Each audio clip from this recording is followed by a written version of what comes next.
Compassion. Come sit down for a minute. You have been on your feet a long time. I know.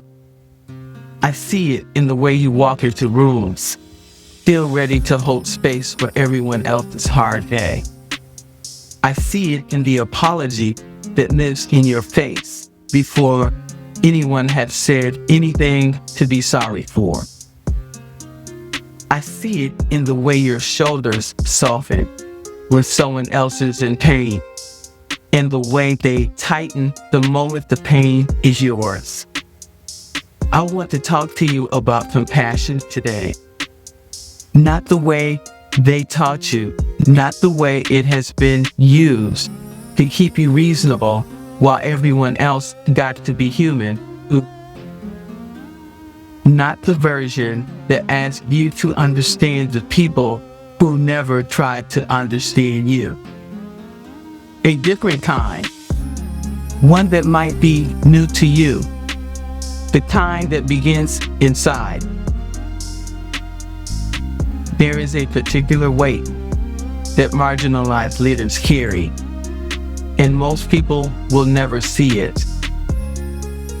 You learn early to be the soft one, the patient one, the understanding one, the one who could be counted on to hold it together when everyone else fell apart. You became fluent in everyone else's pain because reading their pain is how you stay safe in rooms that did not always make space for yours. And somewhere along the way, the word compassion got slipped into your hands like a leash. Be more understanding. Try to see it from their perspective. They didn't mean it that way. Don't be so sensitive.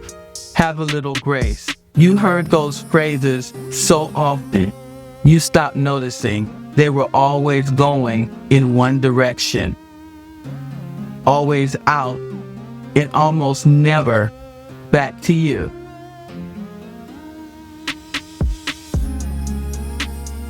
You gave compassion to the boss who couldn't manage his own feelings. You showed compassion to the colleague who took credit for your work. You gave compassion to the family member who hurt you in ways you have never quite told anyone about. You gave compassion to the system itself. Every time you told yourself, they're trying, or it's complicated, or give it time. And somewhere in all of that giving, you forgot to ask whether any of it ever came back. I want to say gently, because it needs to be said gently. You can put it down. The version of compassion that requires you to keep extending grace to people who will never extend it to you. You are allowed to put it down. It is not yours. It was never yours. It was a tool used to keep you manageable, and you can decline to keep being managed by it. Real compassion does not come with the side of self-erasure. Real compassion does not require you to volunteer as the soft place for someone else's hard edges. Real compassion does not ask you to understand the person hurting you more deeply than they have ever tried to understand themselves. That is something else. That is something you were given because someone needed you to carry it. And you, being who you are, picked it up without ever asking who was supposed to be holding it instead. So, if compassion is not that, what is it? Listen, compassion is the warmth you offer something fragile because you can see clearly what it is. That is the whole of it. To see clearly and to respond with care, which means real compassion starts with seeing. And the first thing to see clearly is yourself.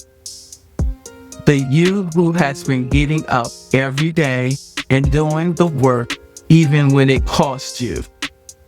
The you who has been kind when no one was being kind back. The you who has been answering messages, taking meetings, holding space, raising children, holding marriages, holding teams, holding a country, holding a line when no one was asking who was holding you. That woman, that leader, that tired, faithful, brilliant person sitting where you are right now. She needs your compassion first.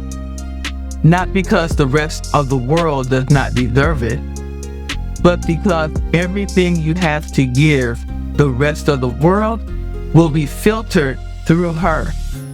And if she is empty, what you pour out will be empty too. You cannot give from a well you refuse to fill. So, today, just for today, I want you to practice something different. I want you to look at yourself the way you have been looking at everyone else. Look at the choices you have made when you were younger and did not know what you know now. The ones you have been carrying as evidence of who you must be. Look at them again. Not with your judge's eyes, but with your daughter's, with your friends, with the eyes you would use if she were any other woman telling you her story. Where you have been quick to call yourself foolish. Be curious instead. Where you have been quick to call yourself wrong, be tender. Where you have been holding a story about yourself like a verdict, let it be a chapter instead. Just a chapter. One that can keep reading, keep revising, keep loving the protagonist of, even when she is not yet who she will become. And when you have done that, when the compassion finally starts to flow inwards, something will happen that surprises you. You will start to lead differently. Not softer, the way they wanted you to be soft. Not smaller, not more agreeable, but warmer in a way that is real, wiser, more precise about who gets your care and how much. More able to extend grace without losing yourself in the extending. You will stop confusing compassion with permission. You will stop confusing being kind with being available.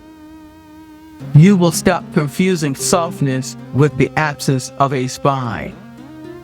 The leaders you serve will get more compassion from you, not less, because it will be flowing from a real well instead of being scrapped from the bottom of a dry one. The people who serve your grace will receive it more fully. And the people who have been spending your grace without ever earning it will quietly stop receiving it and will not feel guilty when they notice. That is not coldness. That is integrity. I want to say one more thing because it is true. And it has been a long time since someone said it to you. You have been compassionate with everyone else. So be patient, so generous, so willing to find the kindest possible interpretation of behavior that hurt you. so quick to forgive without ever being asked. That capacity is real, and it is sacred. And the world is better because you have it. But it was never meant to be one directional. It was meant to flow both ways. Toward others, yes, but first toward you. Then in waves out of you. Then back to you. Around and around, the way it does in healthy people, in healthy families, in healthy communities, in healthy nations. You are allowed to receive what you have been giving for years. You are allowed to be the recipient of the same softness you have been pouring out. You are allowed to be the one held tonight instead of the one holding. May you put down the version of compassion that was handed to you as a leash. May you pick up the time that flows in all directions, including back to you. May you extend grace to the woman who has been carrying everything, the one who has been reading these words right now. May you stop calling self-care selfishness and start calling it what it is. The necessary first act of a leader who plans to keep leading. May the compassion in you finally reach the parts of you that have been waiting longest for it.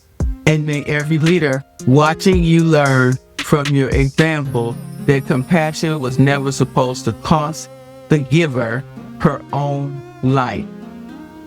You have been kind for a long time. It is your turn now.